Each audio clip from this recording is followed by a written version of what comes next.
Kalau dengar kata negosiasi, apa sih yang muncul di kepala Anda? Stres kan? Adu urat? Kayak pertarungan gitu? Tapi gimana kalau saya bilang ada cara lain? Cara yang lebih adil dan jujur aja jauh lebih simpel.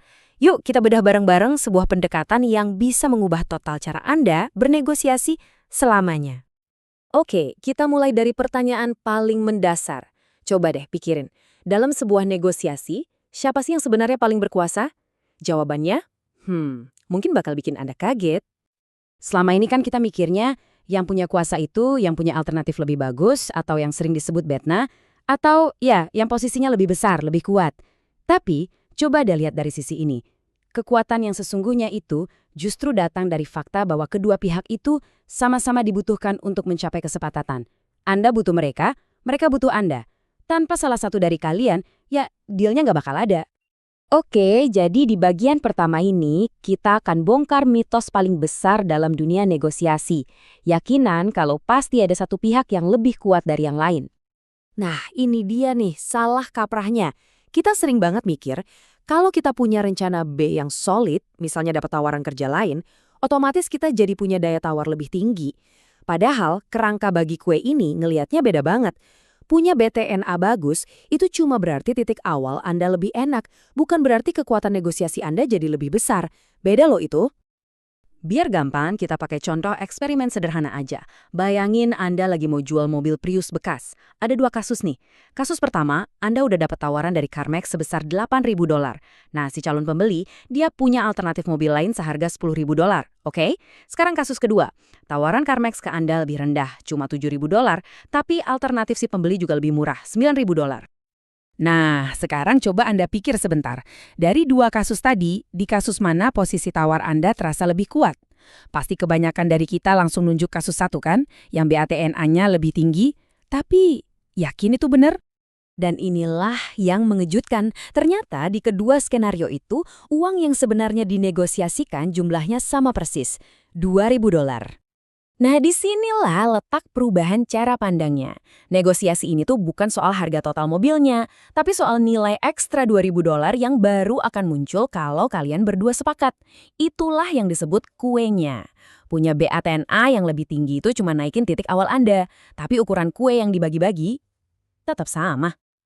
Oke, jadi sekarang kita tahu kuncinya ada di kue ini.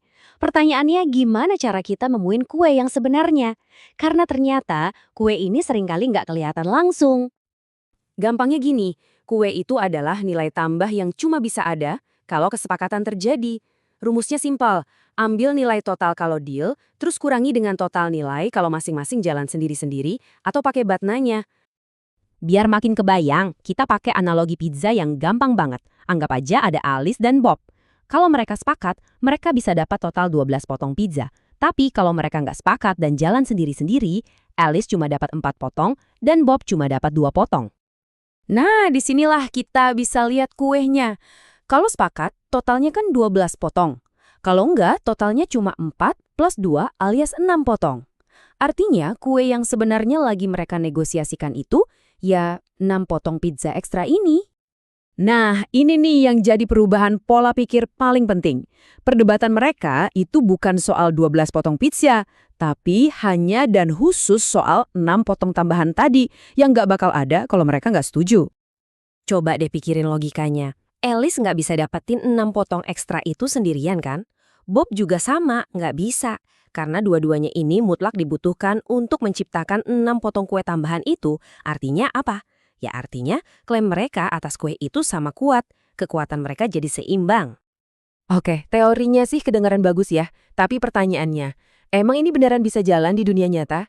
Apalagi kalau kita lagi berhadapan sama orang yang, katakanlah alot dan nggak mau kalah. Nah, ini dia ujian sesungguhnya.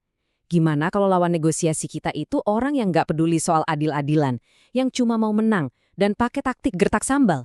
Yuk, kita lihat studi kasus nyata soal troll nama domain.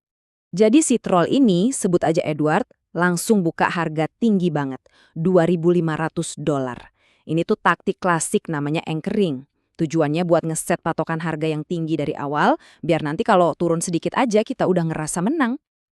Tapi, untungnya si teman ini punya BATNA yang jelas. dia bisa kok selesaikan masalah ini lewat jalur resmi sengketa domain yang biayanya $1.300. Nah, dengan adanya alternatif ini, permintaan si Edward yang $2.500 itu jadi nggak ada artinya lagi. Jadi, kuenya di sini apa? Ya $1.300 itu. Kenapa? Karena itulah jumlah uang yang bisa dihemat oleh mereka berdua kalau mereka bisa mencapai kesepakatan damai tanpa harus lewat jalur sengketa yang mahal dan ribet. Dan disinilah teman saya ini ngelakuin langkah yang jenius. Dia nggak nanggepin sama sekali angka $2.500 itu. Dia justru mengubah total framing negosiasinya. Dia bilang, gini deh, kalau kita nggak perlu lewat jalur sengketa, saya bisa hemat $1.300. Nah, uang inilah yang bisa kita bagi. Gimana kalau penghematan ini kita bagi rata aja? 650 buat saya, 650 buat Anda. Hasilnya gimana? Si Edward si troll ini yang dihadapkan sama argumen yang logis dan berprinsip, bukan adu urat tawar-menawar, akhirnya nerima tawaran $650 itu. Logika ternyata bisa mengalahkan agresi. Jadi gimana caranya kita bisa pakai kekuatan ini dalam negosiasi kita sehari-hari? Tenang, semuanya bisa kita rangkum dalam 3 langkah yang super simpel. Langkah pertama, hitung BATN, wajib hukumnya. Anda harus tahu persis kalau deal ini gagal apa yang akan terjadi sama Anda dan apa yang akan terjadi sama pihak lawan. Langkah kedua, dari situ identifikasi kuenya. Berapa sih nilai tambah yang cuma bisa muncul kalau kalian berdua sepakat? Dan langkah ketiga, ini yang paling penting, ajukan pembagian yang adil, 50-50. Logikanya kan jelas, karena kalian berdua sama-sama krusial untuk menciptakan kue ini, maka ya, membaginya sama rata adalah solusi yang paling logis dan berprinsip. Nah, dengan cara pandang baru ini, coba deh lihat lagi negosiasi-negosiasi dalam hidup Anda. Mau itu yang besar soal kerjaan atau yang kecil soal milih tempat makan. Ada gak yang jadi kelihatan beda? Pertanyaannya sekarang bukan lagi gimana cara menang, tapi kue apa yang akan Anda bagi selanjutnya.